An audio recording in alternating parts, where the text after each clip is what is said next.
Hoy vamos a ver el capítulo 10 del libro de Juan. Los sucesos de la primera mitad de este capítulo, o sea, desde el versículo 1 hasta el 21, ocurrieron después de la expulsión del hombre que se miró en el capítulo 9, versículo 34, en tanto que la segunda mitad, desde el versículo 22 al 42, tuvieron lugar 2 o 3 meses más tarde. El capítulo entero está ligado por el simbolismo del pastor y sus ovejas. Vamos a ver 3 puntos importantes. El primero es la ilustración que está puesto desde el versículo 1 al 6. Estos primeros 6 versículos son un cuadro de la relación entre el pastor y sus ovejas. El versículo 6 llama a esto una parábola, pero sería mejor llamarlo una alegoría. Cristo simplemente le recuerda a la gente la manera en que actuaban los pastores y las ovejas. Más adelante en este capítulo, él hace una aplicación más directa. El redil en el Medio Oriente era muy simple. Una pared de piedras, tal vez de 3 metros de altura, y una abertura que sería la puerta. Los pastores de la aldea arreaban sus ovejas al redil al anochecer y dejaban que el portero hiciera guardia. En la mañana cada pastor llamaba a sus ovejas, las cuales reconocían la voz de su pastor y salían del redil. El portero, uno de los pastores, dormía en la entrada del redil y en realidad se convertía en la puerta. Nada podía entrar o salir del redil sin pasar sobre el pastor. Cristo destaca que el verdadero pastor entra por la puerta, llama a sus ovejas por nombre. Estas conocen su voz, él las guía y ellas le siguen. Los pastores falsos y extraños, que son ladrones y salteadores, tratan de entrar al rebaño de alguna manera solapada, pero las ovejas no lo reconocen ni le siguen. En el segundo punto importante vemos la explicación, desde el versículo 7 al 21. La explicación de la puerta está desde el versículo 7 al 10.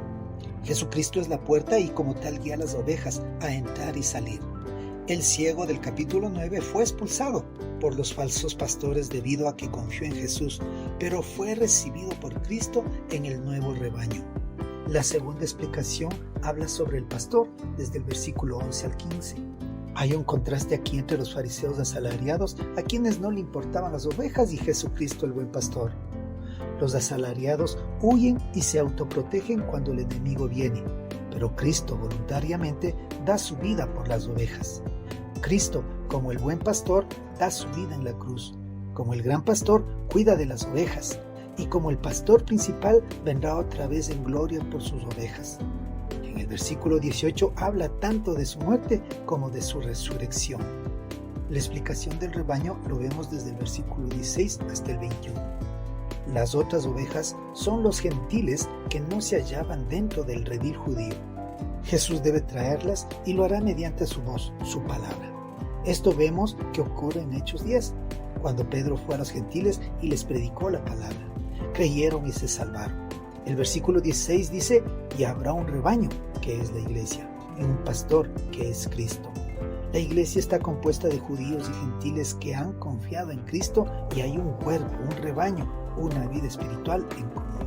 Cristo es el buen pastor que muere por las ovejas. Él llama por medio de su palabra y los que creen entran por la puerta, salen de su redil religioso y entran en el verdadero redil de Cristo, la iglesia.